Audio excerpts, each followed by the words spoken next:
स्वागत है आपका हमारे चैनल पॉलिटेक्निक क्लासेस में। फ्रेंड्स, जैसा कि आपको पता हम ये चैप्टर स्टार्ट कर चुके हैं, उसमें हम लोगों ने काफी चीजों को डिस्कस किया था।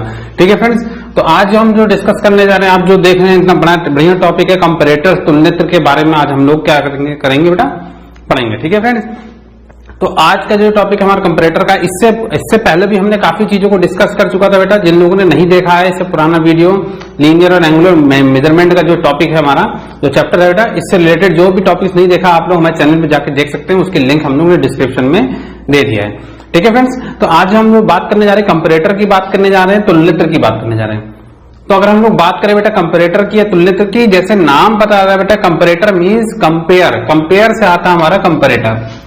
ठीक है फ्रेंड्स, तो कंपेयर से आता है हमारा कंपैरेटर।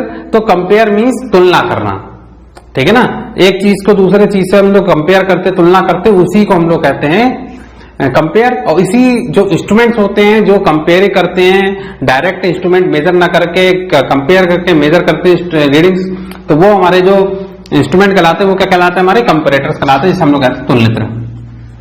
ठीक है फ्रेंड, तो चलिए आगे बात करते हैं हम लोग तुलनित्र के लिए। कंपैरेटर की बात कीजिए, कंपैरेटर मैंने डेफिनेशन लिख रखी है बेटा, देख लीजिए। कंपैरेटर क्या होता है, तुलनित्र वह सूक्ष्म यंत्र है जो किसी अवयव की विमा की तुलना करने के काम आते हैं। तुलना करने के लिए मानक की आवश्यकता होती है जो समांतर स्लिप गेज होते हैं। तो बेटा एक्चुअली कंपैरेटर क्या होता है, कंपैरेटर डायरेक्टली मेजरिंग इंस्ट्रूमेंट नहीं है कि डायरेक्टली हम लोग रीडिंग निकाल सके, भाई लेंथ मेजर करना है तो डायरेक्टली हम लोग कंपैरेटर यूज करें और डायरेक्टली लेंथ मेजर कर सके, तो ऐसा कोई भी चीज नहीं होता है कंपैरेटर के साथ। कंपैरेटर क्या करता है बेटा कि कंपेयर करता है, मेजर करता है। मींस हम लोग क्या करते हैं, ये कोई स्टैंडर्ड इंस्ट्रूमेंट नहीं होता, ये कोई रिलेटिव इंस्ट्रूमेंट होता है। मींस हम लोग डायरेक्टली मेजर ना करके इनडायरेक्टली मेजर करते हैं। इसके लिए जो हम लोग ने स्टैंडर्ड सेट किया है वो क्या है, स्लिप गेजेस सेट है, या स्लिप गेजेस के ब्लॉक है, जो कि रेक्टेंगुलर ब्लॉक्स होते हैं, जो मैंने आप लोगों को पिछली क्लास में बताया। अगर स्लिप गेजेस नहीं पढ़ा आप लोगों ने तो लास्ट क्लास का जो लेक्चर है आप लोग जाके देख सकते हैं, जहां से स्लिप गेजेस के बारे में आप लोग को पता चल जाएगा।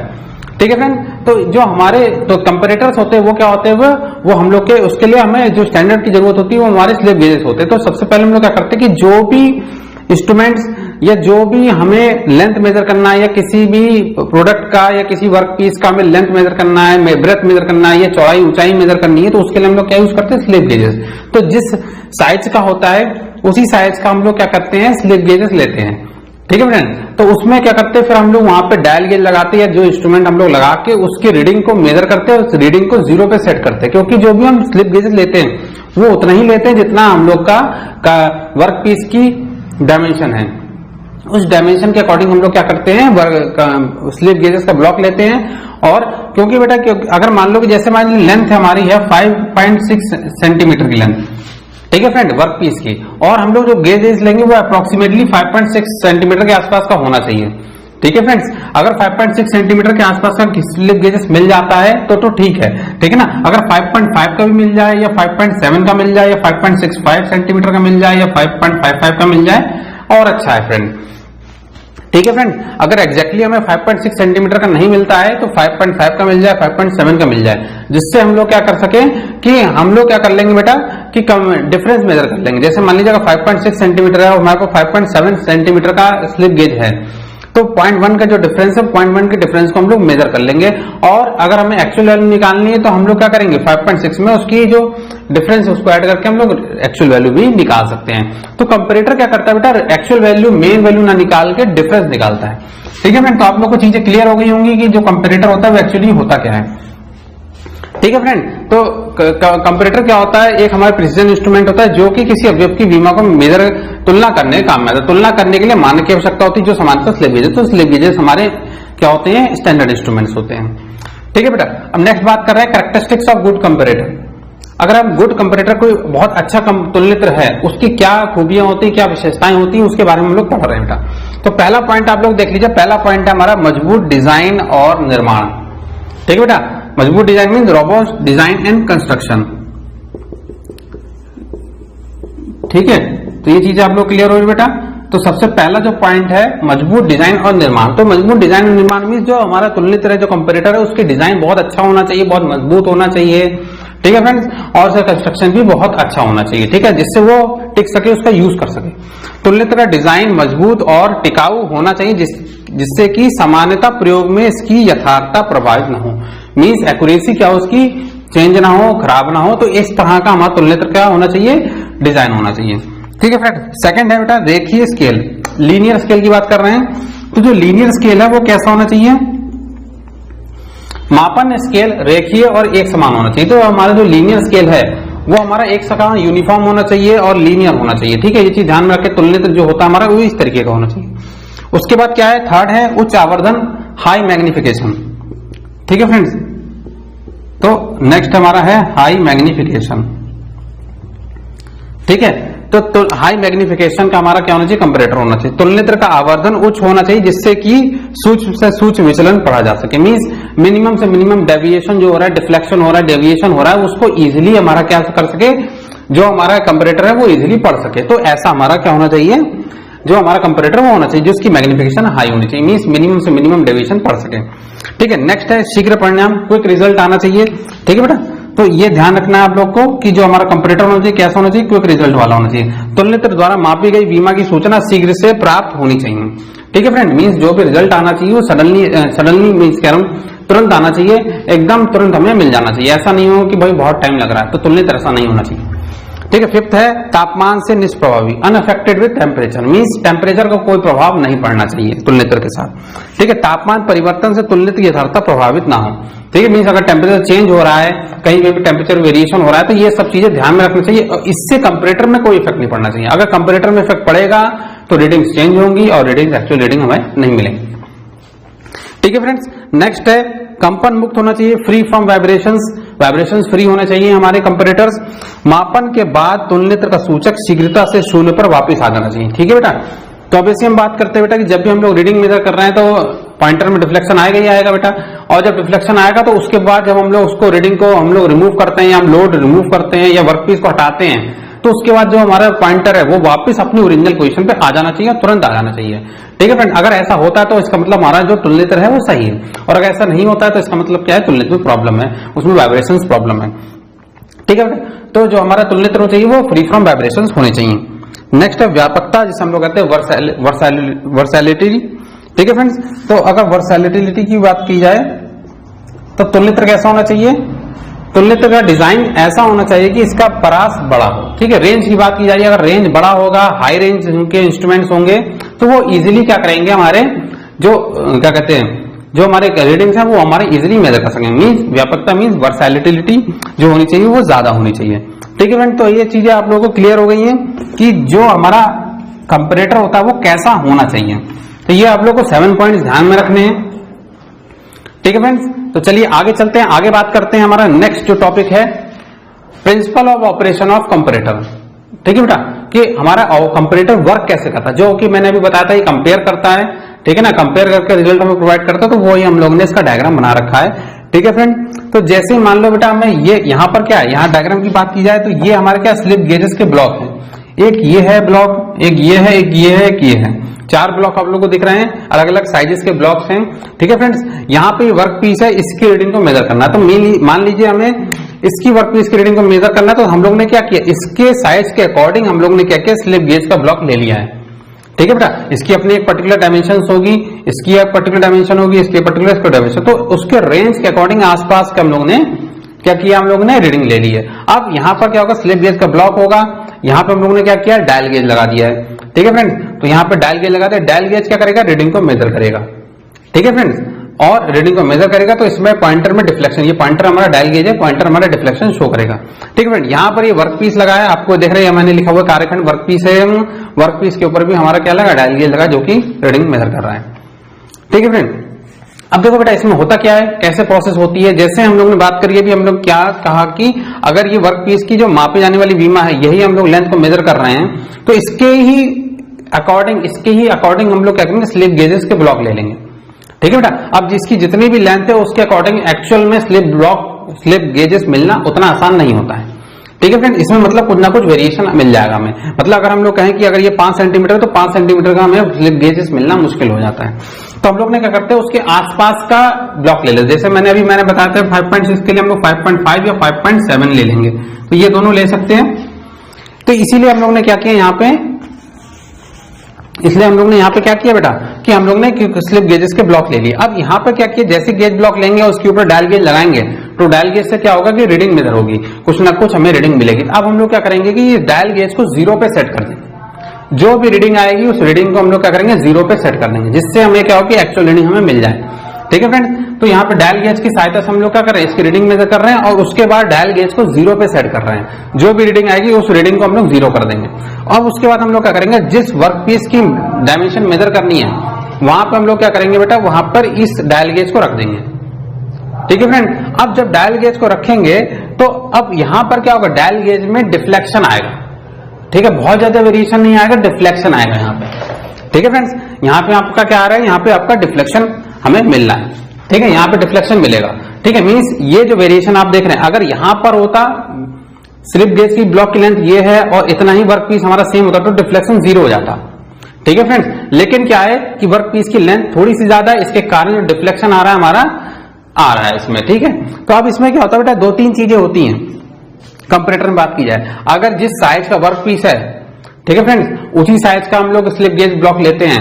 ठीक है बेटा, जैसे हम लोग 5.5 सेंटीमीटर का ही ले रहे हैं और 5.5 सेंटीमीटर ही निकल के आ रहा है, तो जो डायल गेज है इस पर रीडिंग हमारी नहीं आएगी, 0 रीडिंग आएगी। ठीक है फ्रेंड्स, और अगर 5.5 का हम लोग लेते हैं वर्क पीस और स्लिप गेजेस से जो हमारा एक्चुअल रीडिंग आती है वो 5.6 आता है। ठीक है, तो हमारा डायल गेज में क्या आएगा, रीडिंग आएगी और डिफ्लेक्शन आएगा उसका। ठीक है फ्रेंड्स, मतलब अब ये ज्यादा है। ठीक है बेटा, यहाँ पे क्या है, स्लिप गेज ब्लॉक की रीडिंग ज्यादा है, मींस यहां से लेंथ ऊपर निकल रही, तो जो हमारा लेंथ ऊपर होगी तो हमारा जो डिफ्लेक्शन होगा वो हमारा राइट साइड की डिफ्लेक्शन आ जाएगा। ठीक है, यहाँ पर क्या है, यहाँ पर क्या है बेटा कि मेजर्ड लेंथ ज्यादा, स्लिप गेज ब्लॉक की जो लेंथ है वो हमारी कम है, मींस 5.5 के बजाय 5.4 है। तो 5.4 होने के कारण क्या आ जाएगा, डिफ्लेक्शन आ जाएगा 0.1 mm का। ठीक है ना, वो यहाँ पर डिफ्लेक्शन आप जो देख रहे थे एक्चुअल में, वो यही डिफ्लेक्शन ये शो होने लगेगा। ठीक है, अब यही डिफ्लेक्शन को हम लोग नोट कर लेंगे। ठीक है फ्रेंड्स, अब ये डिफ्लेक्शन को नोट कर लिया हम लोग ने, हमें पता चल गया कि जो हम लोग ने स्लिप गेज का ब्लॉक लिया था उसकी लेंथ हमारी कितनी थी, कम थी।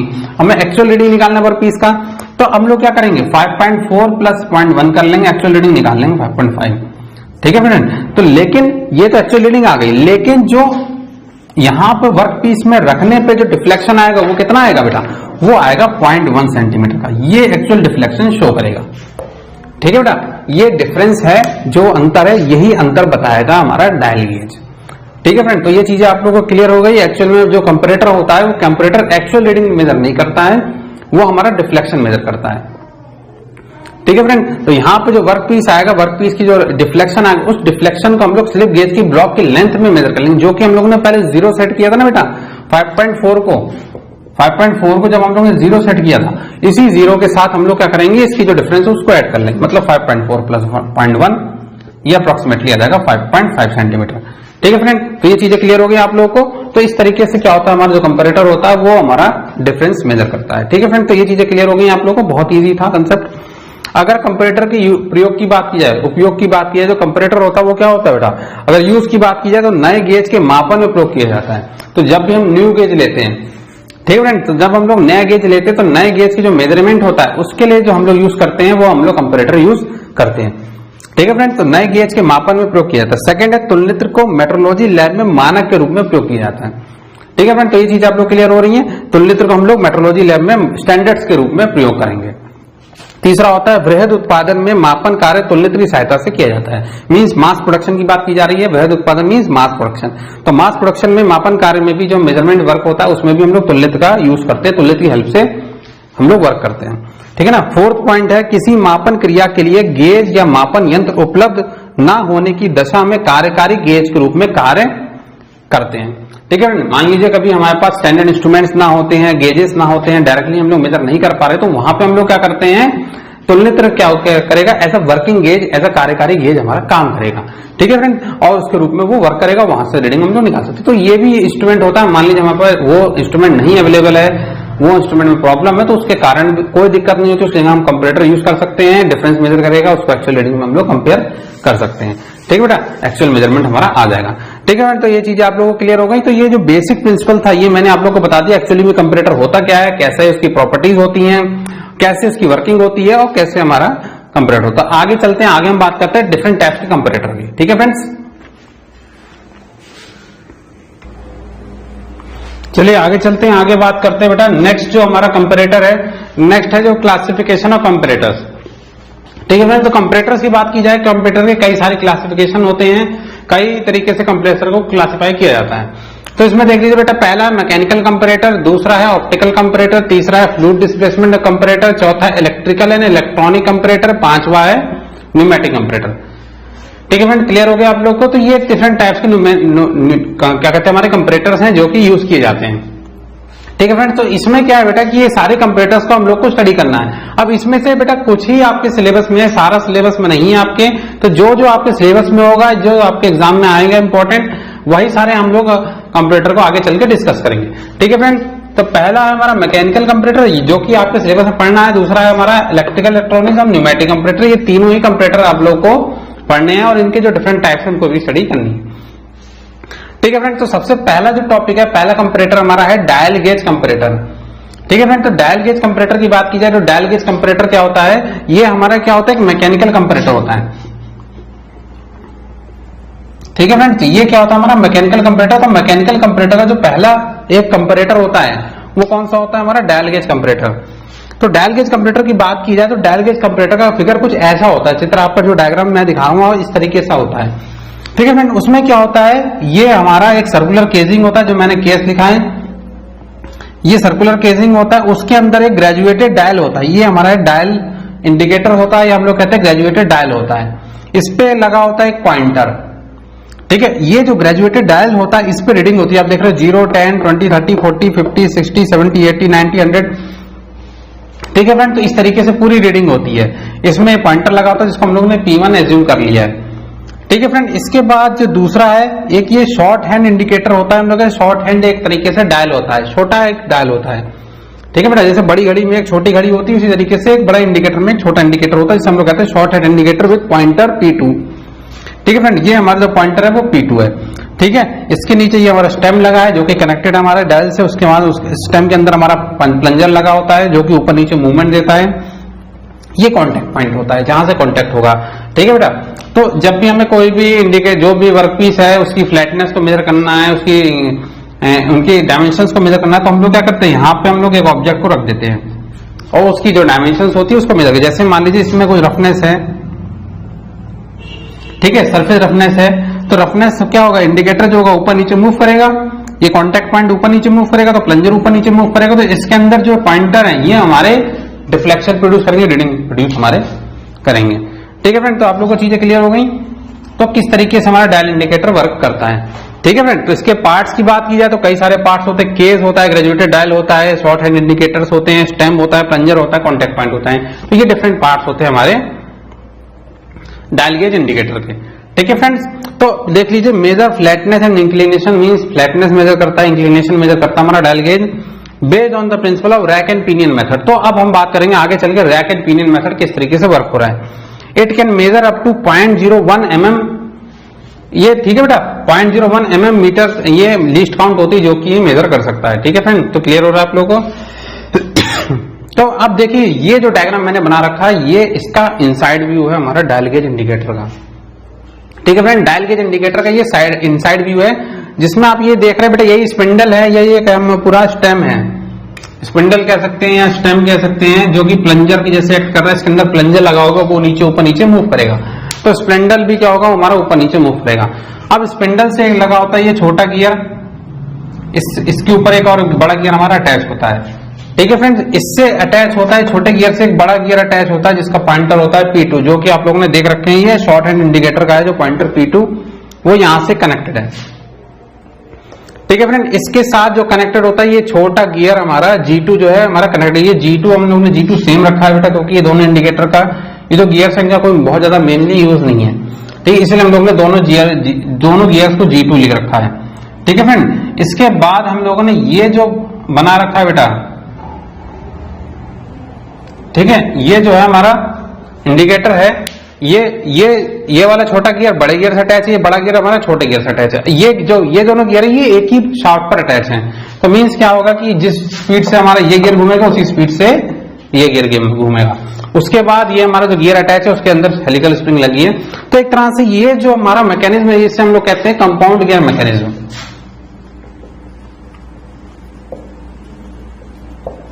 ठीक है बेटा, ये चीज आप लोग ध्यान रखिएगा, इसे हम लोग कहते हैं कंपाउंड गियर मैकेनिज्म।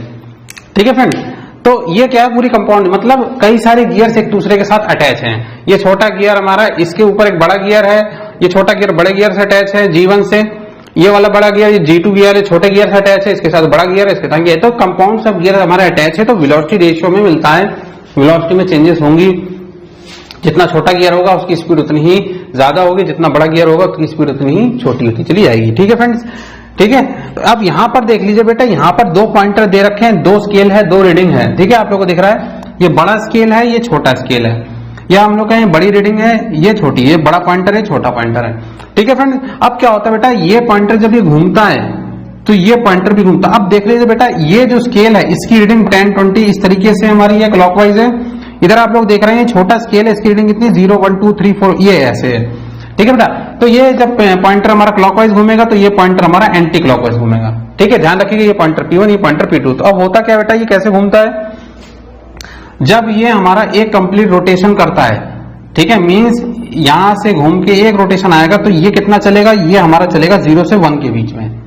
ठीक है, अगर ये दो रोटेशन कंप्लीट करता है पॉइंटर P1 तो ये 2 पर आ जाएगा। इस तरीके से ये हमारा चलता है। मींस अगर हम लोग कहें कि अगर पॉइंटर P1 का अगर सिंगल टर्न है, ठीक है, पॉइंटर 1 का सिंगल टर्न है, तो पॉइंटर P2 का कितना हो जाएगा, 1 mm के आसपास मूवमेंट हो जाएगा।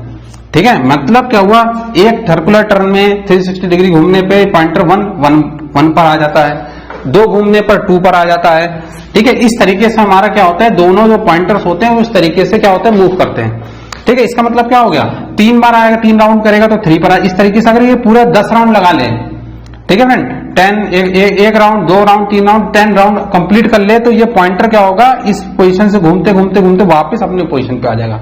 ठीक है फ्रेंड्स, मतलब इसका जो 10 टर्न है उसके एक सर्कुलर टर्न के बराबर होता है। ठीक है फ्रेंड, मतलब क्या हुआ, अगर ये 100 mm घूम रहा है पॉइंटर P1 तो ये अप्रोक्सीमेटली कितना घूमेगा, ठीक है, ये कितना घूमेगा, सॉरी एक मिनट, ये मतलब क्या होगा कि अगर ये हमारा एक सर्कुलर रोटेशन घूम रहा है, मींस अगर ये हमारा टोटल हम लोग कहें एक रोटेशन हमारा 360 डिग्री का हो गया, ठीक है, और 10 रोटेशन होंगे तो कितना होगा, 3600 डिग्री घूमेगा, तो ये कितना घूम जाएगा, ये हमारा एक सर्कुलर रोटेशन घूमेगा, ये P1 का पॉइंटर हो गया और ये हो गया हमारा 360 डिग्री पॉइंटर रोटेशन P2। ठीक है फ्रेंड, तो ये चीजें क्लियर होगी, लेकिन ये चीजें पूछी नहीं जाती इसलिए केवल मैंने आपको ये बता दिया है। ठीक है फ्रेंड्स, अब चलिए आगे चलते हैं। अब इस मैकेनिज्म की बात करते हो, आप लोगों को पॉइंटर्स क्लियर हो गए होंगे तो आप लोगों को ये चीजें क्लियर हो जाएंगी। ठीक है बेटा, अगर ये रोटेशन घूमेगा तो ये छोटा एक सर्कुलर रोटेशन घूमेगा। ठीक है फ्रेंड, अब देख लीजिए यहाँ पे स्पिंडल की बात करते हैं। जैसे हम लोग यहाँ पर कोई भी ऑब्जेक्ट रखेंगे, ठीक है ना, तो अगर ऑब्जेक्ट रखने पर पॉइंटर में डिफ्लेक्शन आएगा, कॉन्टेक्ट पॉइंट ऊपर नीचे मूव करेगा तो प्लंजर ऊपर नीचे मूव करेगा, इसके कारण ये पॉइंटर हमारे मूव करेंगे। तो ये जो प्लंजर जब मूव करता है तो ये जो गियर है, मान लीजिए ये प्लंजर हमारा क्या ऊपर जा रहा है, ठीक है ना, ये प्लंजर हमारा ऊपर जा रहा है या स्पिंडल ऊपर जा रहा है, तो इसके कारण ये जो गियर है हमारा ये क्लॉकवाइज घूमेगा, तो ये गियर भी हमारा क्या होगा, क्लॉकवाइज घूमेगा। तो जब ये क्लॉकवाइज घूमेगा तो इससे ये जो गियर है ये हमारा एंटी क्लॉकवाइज घूमना शुरू करेगा। ठीक है, यहाँ इस तरीके से इधर ये पॉइंटर हमारा ऐसे आएगा। ठीक है, इसके बाद ये जो घूमेगा ये क्लॉकवाइज घूमने लगेगा। ये हमारा गियर छोटा है तो ये हमारा तेजी से घूमेगा, ये गियर हमारा बड़ा है तो ये धीमे धीमे से घूमेगा फ्रेंड। ठीक है, और इसके बाद ये गियर भी बड़ा जैसे घूमेगा तो ये हमारा ऐसे घूमेगा। ठीक है, तो इस तरीके से घूमते एक दूसरे की जो स्पीड रोटेशन होते हैं वो एक दूसरे के अंतर होते हैं। ठीक है फ्रेंड, तो अब ये हेलिकल स्प्रिंग क्यों लगाया जाता है यहाँ पे हम लोगों ने सारे गियर्स यूज किए हैं, यहाँ पे हम लोगों ने हेलिकल स्प्रिंग क्यों यूज किया, क्योंकि बेटा क्या है, जब हमारा स्पिंडल ऊपर जाएगा तो ये घूमेगा ऐसे घूमेगा, ये ऐसे घूमेगा, ये क्लॉकवाइज घूमेगा, ये एंटी क्लॉकवाइज घूमेगा। अब क्या होगा कि बेटा जब ये एंटी क्लॉकवाइज घूमेगा तो ये हेलिकल स्प्रिंग इसलिए लगाया जाता है क्योंकि ये एनर्जी को स्टोर कर लेगा। जैसे ही हमारा ये रोटेशन होगा ऐसे ये हमारा एनर्जी को क्या करेगा, स्टोर कर लेगा। अब जब एनर्जी स्टोर हो जाएगी तो अब एनर्जी को रिलीज भी करना है। जब पॉइंटर ऊपर जाएगा तो पॉइंटर को नीचे भी आना है, तो जब पॉइंटर नीचे आता है तो ये क्या करता है, एनर्जी फिर रिलीज करता है। ठीक है ना, तो वापस ये एंटी क्लॉकवाइज घूम रहा तो ये क्लॉकवाइज घूमने लगेगा, ये क्लॉकवाइज घूमेगा तो ये एंटी क्लॉकवाइज घूमेगा तो ये भी एंटी क्लॉकवाइज घूमने लगेगा, और ये जब एंटी क्लॉकवाइज घूमेगा तो ये हमारा क्या बनेगा, क्लॉकवाइज घूमने लगेगा, और ये हमारा फिर एंटी क्लॉकवाइज घूमेगा। ठीक है, ये एंटी क्लॉकवाइज घूमेगा तो ये हमारा जो पॉइंटर है, ये स्पिंडल है हमारा इस तरीके से नीचे आ जाएगा। ठीक है फ्रेंड, और इस पे यहां पर क्या होगा, डिफ्लेक्शन हमें नोट हो जाएगा। ठीक है फ्रेंड, ये चीजें क्लियर हो गई आप लोग। अब अगर हम लोग लीस्ट क्या कहते हैं लीस्ट काउंट की बात करें, एलसी जो लिखा हम लोगों ने, it can measure up to 0.01 mm LC. LC मतलब लीस्ट काउंट है, मतलब मिनिमम से मिनिमम मेजरमेंट। अगर एलसी की बात करें तो एलसी क्या होता है, 1 rotation on a main scale upon number of division moved on the dial scale. ठीक है फ्रेंड्स, तो एक रोटेशन मेन स्केल पे कितना हो गया, अगर हम लोग बात करें एक रोटेशन हो रहा है, अगर हम लोग मेन स्केल हम लोग कौन सा बनते हैं, ये हमारा होता है, और ये हमारा क्या होता है, डायल स्केल होता है। ठीक है, अगर एक रोटेशन हमारा ये घूम रहा है, ठीक है, तो नंबर ऑफ डिविजन्स कितने मूव होते हैं डायल स्केल पे, जो डायल स्केल पे डिवीजन मूव होते हैं वो कितने होते हैं, 100 mm मूव होते हैं। ठीक है फ्रेंड, तो ये चीज ध्यान रखिएगा, एलसी कितना हो जाएगा, 1/100 is equal to 1/100 equal to 0.01 mm। ठीक है फ्रेंड, तो ये चीजें क्लियर हो गई आप लोग को।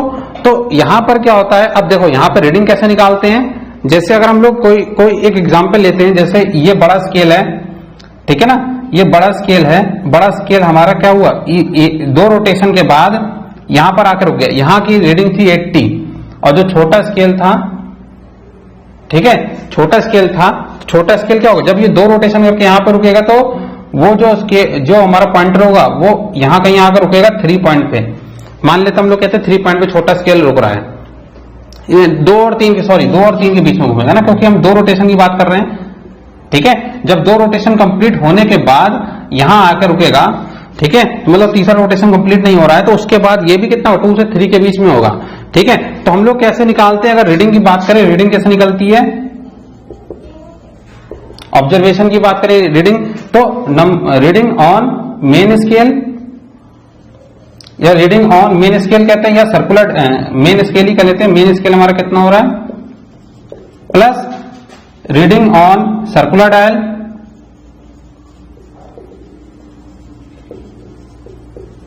Into least count. अब मेन स्केल कौन सा मैंने बताया था बेटा, मेन स्केल हम लोग इसी को मानते हैं, तो इसमें कितना घुमा हम लोग ने, जब इसका 2 रोटेशन कराया तो ये 2 और 3 के बीच में, मीन्स कितना कंप्लीट हुआ 2, तो यहां पे हम लोग लिखेंगे 2 mm। ठीक है फ्रेंड्स, ठीक, और यहां पर कहां पर आकर रुका हुआ है, यहां पे 80 पे आकर रुका हुआ है, तो 80 सर्कुलर डायल पे कितना हुआ 80, और लीस्ट काउंट कितना था 0.01 mm। तो इसको सॉल्व कर लेंगे, 2 plus 0.08 mm is equal to 2.08 mm। ये हमारी लेंथ आ जाएगी, जिस वर्क पीस को हम लोगों ने मेजर किया था उस वर्क पीस की क्या होगी बेटा, डायमेंशंस रीडिंग हमारी आ जाएंगी। ठीक है फ्रेंड, तो इस तरीके से हम लोग क्या करते हैं, इस जो हमारा डायल गेज कंपैरेटर होता है उसका यूज करते हैं, और इस तरीके से रीडिंग हम लोग निकालते हैं। ठीक है फ्रेंड, तो ये आप लोगों को चीजें क्लियर हो गई किस तरीके से हमारा ये डायल गेज कंपैरेटर काम करता है।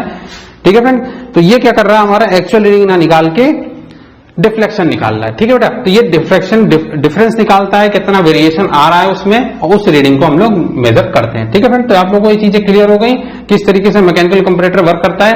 आगे हम लोग और डिस्कस करेंगे कि हमारा न्यूमेटिक कंपैरेटर क्या होता है, इलेक्ट्रिकल कंपैरेटर क्या होता है, इलेक्ट्रॉनिक कंपैरेटर्स हमारे क्या होते हैं। ठीक है फ्रेंड, तो आज के लिए हम लोग इतना ही रखते हैं। नेक्स्ट क्लास में हम लोग नेक्स्ट नई चीजों को डिस्कस करेंगे, नए कंपैरेटर्स को डिस्कस करेंगे, जिससे आपको और चीजें इजिली समझ में आएंगी और कवर होंगी। ठीक है फ्रेंड, तो अपने वीडियो को दोस्तों के साथ ज्यादा से ज्यादा शेयर कीजिएगा, जिससे ज्यादा से ज्यादा दोस्त आप लोग देख सके और अच्छे से फायदा उठा सके और चीजों को कंप्लीट कर सके। ठीक है फ्रेंड, तो मिलते हैं नेक्स्ट क्लास में नए वीडियो के साथ और नए लेक्चर के साथ। ठीक है friends, okay, thank you friends.